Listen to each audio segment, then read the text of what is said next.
Hello and welcome back to today's video. Today we're going to be doing a how to play on the new Tier 9 German heavy tank, the Tiger Mouse. I'm going to go over the equipment I recommend for you to take in the two options, field mods, and then we're going to go into some gameplay where I'm going to talk statistics and this tank's strengths and weaknesses. Let's get right into it. Firstly, let's talk equipment. So, this tank, slow. German, they're all slow. So, I recommend you take hardening, turbo, and rammer. And then there is an argument on some city based maps where you don't really need to get into position as quick. Hardening, V stabs, rammer, just to make that gun a little bit more snappy in those kind of close fight kind of scenarios. But hardening turbo rammer will be the main one that you use on pretty much every map. Slow tank, hardening gives you more HP to trade, and the rammer more DPM. So let's talk field mods. Now, field mods. This tank's pretty standard in terms of German heavy tanks, in terms of its field mods, but for your first one, take lightweight suspension.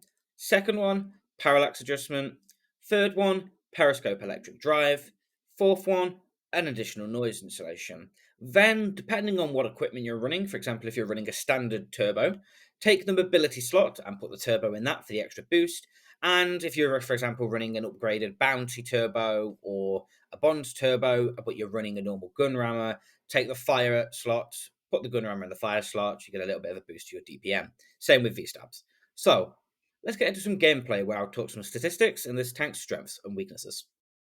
Well, let's get into the gameplay. So, we're going to be watching Hattori playing his Tiger Mouse on Fjords. We're going to see what he gets up to. He's going to be doing a very good job of highlighting some of the strengths and some of the weaknesses of this tank. So, as you'll be able to tell straight from the off, this tank's not very quick. It's actually pretty slow. So, he's going to take a while to get down into the southern position, which is where you take most heavy tanks on this map. It's where most of the damage is at. So, that's a limiting factor, and that's why in the equipment I recommended you take a turbo. That turbo will just allow you to get into those positions just that little bit quicker, so you can maybe get that extra one, potentially two shots a game, which is, when you've got a 520 alpha gun, that's pretty significant amounts of damage. So, especially if you're trying to mark this tank, you just have to have a turbo on it. I'm sorry, you just do. Forgo that little bit of gun handling and just take the turbo because it's just basics in a way. So he's going to be fighting this corner down here with what looks like his fellow German friend, the Maulbrecher. Tier 8 premium, he's in a tier 9 premium, so arguably better. They are pretty similar though in kind of playstyle. The Maulbrecher's frontal turreted, Tiger Mouse is rear turreted. As you see there, Tiger Mouse is potentially running a Bond turbo, taking that position very aggressively, very early on.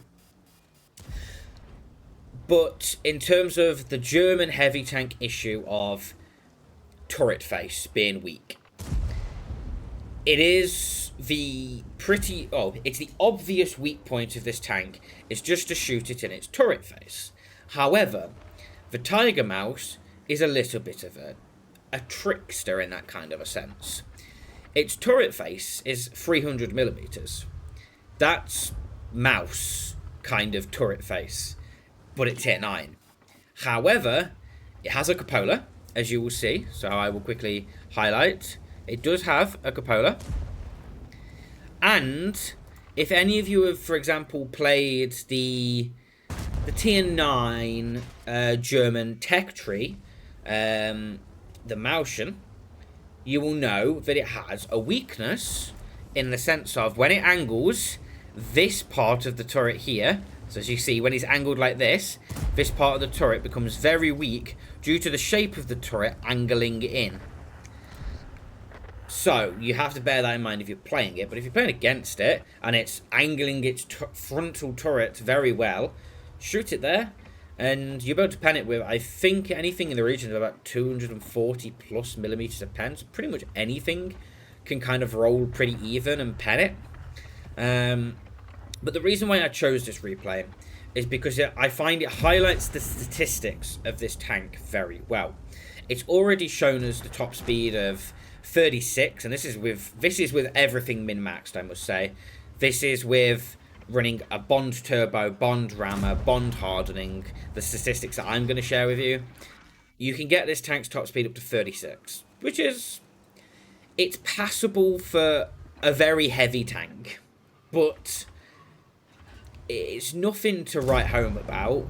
You know, you are going to be slow into positions. There are going to be other tanks beating you there, getting that early game damage. So you have to be very...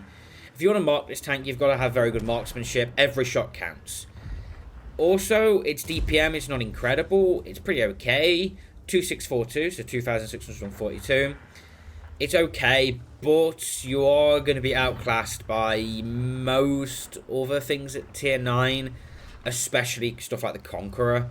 It's just going to outdamage you, so you do have to bear that in mind. You have decent penetration. It's not great. So standard, you've got yourself a little bit of 246 millimeters of penetration, which is passable. And then gold, you've got yourself 311, which is, it's on the lower end, but 311 is very workable. You know, you just have to be aware that it's not gonna, you're not gonna bounce everything. So, but you are gonna pen a lot of stuff as well. So just bear that in mind. And as you see again, the 257 taking advantage of this tank's other weakness. It's very, very weak sidearm, as you can see penning it here. That's one of the weaknesses. This thing has pretty much the biggest lower plate in the game, E100 level lower plate, and it's incredibly weak. Same with its sides. Anything from even this angle, you're going to penetrate its side. So bear that in mind. But back to statistics, shall we? So you can get its top speed up to 36 forwards, 20 in reverse. It's pretty good, not fast. DPM 2642. This is with everything maxed out, including cruise as well, I've got to say. It's okay. It's nothing to write home about. Penetration, it's okay. Nothing to write home about. As you can see where we're kind of going with this, everything is pretty bang average. Aim time, 2.26 seconds. That's pretty okay, to be fair. This tank has the E75 gun. So if any of you have played with the E75 recently, it's good. The gun does feel quite comfortable on this tank. So if you are, you know, you've not played it yet, you picked it up in the boxes and you're a bit scared to play it, it's slow, you know, you don't want it to have a bit of a derpy gun, don't be afraid. It does not really have a derpy gun. It's pretty reliable. It feels quite snappy, which is quite nice. Dispersion 0.32, so it's pretty okay at range. You know, it's not, we're not talking SGRV levels. We're never going to be. But as you see, ricochet in there, it's not perfect, but it's okay. It's average. As you're gonna see when I'm talking about this tank, everything about it is very much average. Gun depression is actually pretty nice. 7 degrees. 7 degrees of gun depression in a tank that's really much this tall is nice shot. It just works. I don't know. When I played this tank, it just felt comfortable. It struggled on very open maps. So we're talking like a Prokhorovka, Malinovka, anything where the opponents can shoot you from multiple different angles, because you're going to struggle to be able to just angle your turret. They'll just pen through this tank's very weak side armor. But in those kind of situations on those city-based maps where you can very much control the engagement and control the angle of the engagement, this tank's very strong in that kind of, you're in front of me, you can't see my lower plate, I'm not over-angling my side, I'm just going to angle my turret. The only thing you really have to guarantee pen me when I'm angling my turret is I've over-angled my turret and you can shoot me in my turret side, or my cupola. The cupola on this tank is deceptively large. It's a lot bigger than what it seems to be from when you're playing it. It's got like this kind of like space armor kind of thing over the top of it. But it's a lot bigger than what it actually seems, so bear that in mind when you're playing it and playing against it. So, this was a quick game, but I used it to highlight this tank's strengths. At the end of the day, it's a German tank at heart, it's a German heavy tank at heart. It's going to bounce damage. He's bounced pretty much 7k here, and he's done 6.3k. The gun is reliable. It's going to put out the damage if you are accurate with it, if you are good with your marksmanship. It's going to bounce if you know the mechanics on how to angle your armor. But It is not invulnerable. It has its weaknesses when it's angling.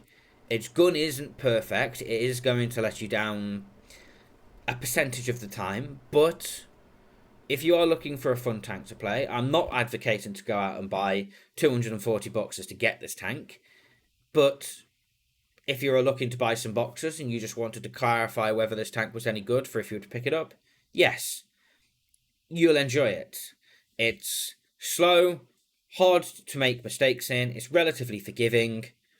I enjoy playing it. It could do very big games. Yes, that's my conclusion. So let's quickly hop into the outro, and I'll wrap everything up a little bit more succinctly for you. So let's do that.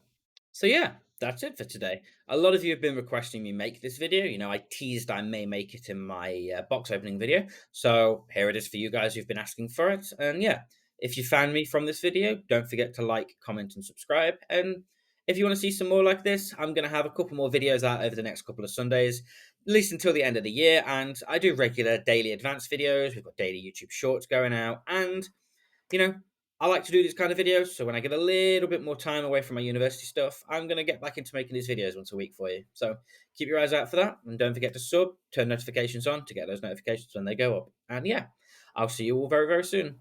Bye!